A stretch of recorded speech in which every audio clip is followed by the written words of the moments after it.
everybody. Dan Illman and Ashley Mailloux taking a look at the DRF race of the day for Saturday, December the 2nd. It's race number 7 at Del Mar, a quality edition of the Grade 1 Hollywood Derby going 1.25 miles on the lawn. Let's take a look at this field of talented 3-year-olds, 9 very competitive runners in here. Chad Brown invades from the East Coast, Ashley, with 2 horses, the 7 redistricting and the 8 program trading, a horse that tasted defeat for the first time in the Virginia Derby, but lost nothing else but that undefeated record.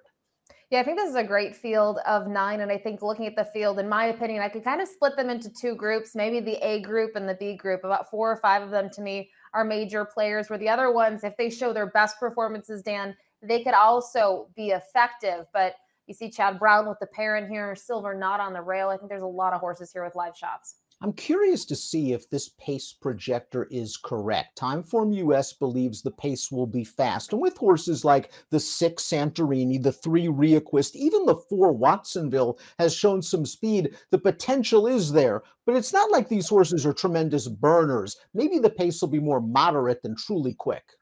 Yeah, I think Santorini coming out of maybe the mile races they're expecting was pretty sharp out of the gate in those efforts to be forwardly placed, even at the 1 1/8 distance. I agree. I actually think in terms of the pace, do I think it's going to be fast? I don't know how fast it will be, but I do think there'll be a couple of runners forwardly placed and eager to kind of get a good position early on. If the pace is fast, as Timeform US suggests, keep an eye on the number 5, Webslinger. You note the LP flag over his chiclet. That means he has the fastest late pace rating from Timeform US. It seems like Godolphin has nothing but one good horse after another, and Charlie Appleby is back with the number 1, Silver Knot, who is a Group 3 winner overseas. And in his 5 starts in North America, it's been close but no cigar, but it's been very close, beaten a length or less in most of those races, including a good try in the Twilight Derby.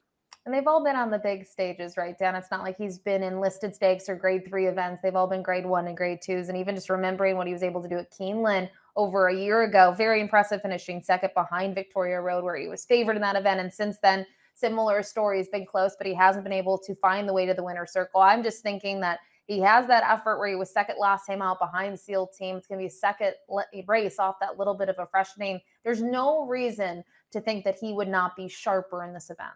And one of his best attributes is his wonderful tactical speed. I won't be surprised if Jamie Spencer has him settled in mid-pack while saving ground heading into the first turn. And then it's all a matter of, will things work out for Silver Knot, who's expected to fire his usual good shot. Maltese Falcon is the number 2, and he won his maiden in the La Jolla handicap at Del Mar, and then came right back with a bang-up performance in the Del Mar Derby. While his 2 subsequent races have been somewhat subpar, maybe getting back to Del Mar is just what Dr. Leonard Powell ordered.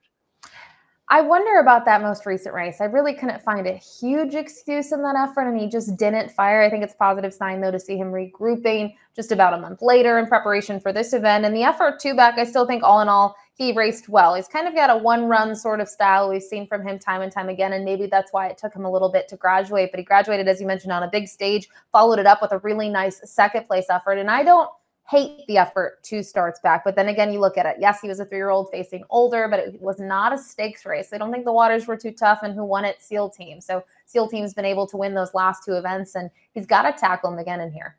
Reacquist is the number 3, and he was dismissed at astronomical odds in the Twilight Derby, and he outran that price. He was only beaten a half length. He was up close to a pretty fast pace. All that in his first start off of a short layoff for trainer Tim Yakteen. I think we can project a little bit more improvement from this lightly raced guy. The question is he for real? He might be less than that 73-1. He should be. Yeah, the thing with him, I think, is maybe he can get a piece in here, a minor piece at best. He's just facing some more seasoned horses. And you look at the race 2 back on September 3rd at Del Mar, he did have a little bit of trouble in there. So I can maybe give him a little bit of an excuse and a pass there. As you've mentioned, Dan, he has had that little bit of time to regroup, and he came back with a nice 4th place effort. And I think for him, the key thing, we saw it in the Timeform pace projections, and we see it in his past performances. He's tactical. He figures to be quite close to it early on, and if for some reason the pace is not fast, he'd certainly be an advantage. The number 4, Watsonville, is also very versatile, and I think this horse is a little bit better than he looks on paper. Ever since stretching out around 2 turns, he has really found himself. A couple of victories, and in the Twilight Derby, he really took hold of the bit early. He pulled into that fast pace, and he was still hanging around at the end. He was. He really didn't miss by much, right? A length and a quarter. He finished with 6. Yes, he would have wished that he would have hung in there a little bit more, but it was very unlike him. I like that you pointed out he was very eager and forward early on. And you go down the page, he's never really super far off of it. He's not a deep closer, but he's never that close to it. And you wonder if that kind of worked against him. And I think you could see his tactics probably change in this race. Webslinger has certainly shown talent. For him, it's all about trip and pace because he has virtually no early speed whatsoever. He's hoping the Timeform US pace projection is right and that there will be some hitting. I was impressed with his performance in the Saratoga Derby 2 starts back. He was nipped by program trading, but considering all the ground he lost around both turns, 3-4 wide, it was a bang-up effort. And last time out, he must have spun 6 wide into the stretch before commencing a good, strong late run in the Twilight Derby. And he did get a little bit of pace help last time out. I thought the opening half was at least good enough that he could kind of make up some ground late, which is what he did. And we talked about it. He's got that late pace flag in the Timeform US projections. The big thing with him is, can he get it done? He hasn't been able to do it in his last 3, but the waters have been deeper. And to me, they've been excellent performances time and time again. And he's as consistent as it comes. He is going to need a little bit of pace help. But in the past, there have been races where, you know, in contrast to last time out, he did have a couple horses behind him, where last time out it was a different sort of circumstances. So he's more tactical than he appears, and I think he's going to be very fresh second time off that layoff. Tyler Gaffalione in for Mark Cassian, Webslinger. The 6 is Santorini, and while he steps up in class, I think an argument can be made that this horse is slowly figuring the game out. He was a game winner over that testing Kentucky Downs turf course 2 starts back, and last time out in the Bryan Station, he was a big price. He was pretty aggressively ridden, and he stayed on gamely to just miss ahead in the blanket finish. Yeah, it was finally a time, too, that we actually see a good performance from him. We're going to look at the replay now at Keeneland.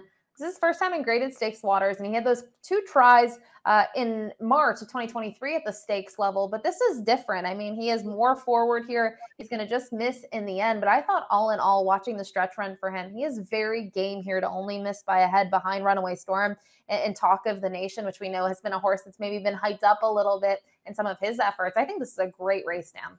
Redistricting is up next, and you have a feeling Chad Brown and Klaravich Stables like this guy because after his career debut, they threw him into the deep end of the pool in the Belmont Derby, and maybe it was just a bit too much too soon. They regrouped. They gave him a break. He came back with this performance against First Level Allowance Company, a few older horses in this race. He was odds on. He found a seam. He looked strong in the stretch. Looked very strong here. And I like that they cut him back from that 1.25 mile grade 1 event. They gave him a little bit of time off. They put him back to 1 1/16, and he races very well here. He wins with ease. I think we can expect him also to take a step forward here, and he's going to need to. I know his numbers are competitive with several in here, but he is facing some more seasoned runners. But this is sort of what we see from Chad. I mean, he's not afraid to take horses with 3 or 4 starts under their belt and throw them back into the deep end of the pool. Program trading is likely going to take more money than his uncoupled stablemate redistricting, but he should. He won his first 3 starts, including a very game effort in the aforementioned Saratoga Derby, where he turned back Webslinger in the final quarter mile, and in the Virginia Derby, he finished in between a couple of next out graded stakes winners, including the very promising Integration, who won the Hill Prince with a 98 Beyer speed figure. He's tactical, he's talented, he's the horse to beat, in my opinion. Absolutely. I agree. On paper, he is the horse to beat. He's really done nothing wrong. And I thought the race in the Virginia Derby was a very respectable performance. As you mentioned, the winner has a lot of promise as well. And I just think, you know, Chad does send out 2 in here. To me, on paper, though, this is simply the better one. And I think a lot has to do with his running style. I think that's going to put him at an advantage early on and just throughout the race. While Chad's horses invade from the East Coast, Seal Team has the home court advantage, and he put it all together with a great ride in the Grade 2 Twilight Derby. He beat 5 of these same horses, and everything worked out for Rispoli. He was able to save ground in mid-pack. All of the holes opened up at just the right time, but let's also give Seal Team some credit because he fires hard in the stretch. Yeah, this is what you'd want to see. I mean, this is kind of the dream, right? Jumping into these graded stakes waters. This is a huge performance from him. Now, he has been a horse that he's been able to close from further back or sort of mid-pack, and I like him. I mean, even his race at 5 Ace, they debuted him. They knew he probably needed to go longer, and that has been the key to his success. Every single time he has shown up, he's only had 1 other defeat since that debut, and it was still a respectable third. And I actually like for him that he does draw to the outside. I don't think it's a huge disadvantage, knowing that I wouldn't say he's maybe as tactical as a couple others in here, but he should be able to get a really good trip from that post. Before we get to our top selections, please click the subscribe button on the Daily Racing Form YouTube channel for the latest DRF videos. Time for our top picks for the Saturday race of the day. You're going with Program Trading. I'm terrified of this horse. He's my second choice. He might be another Chad Brown trained turf monster in the making.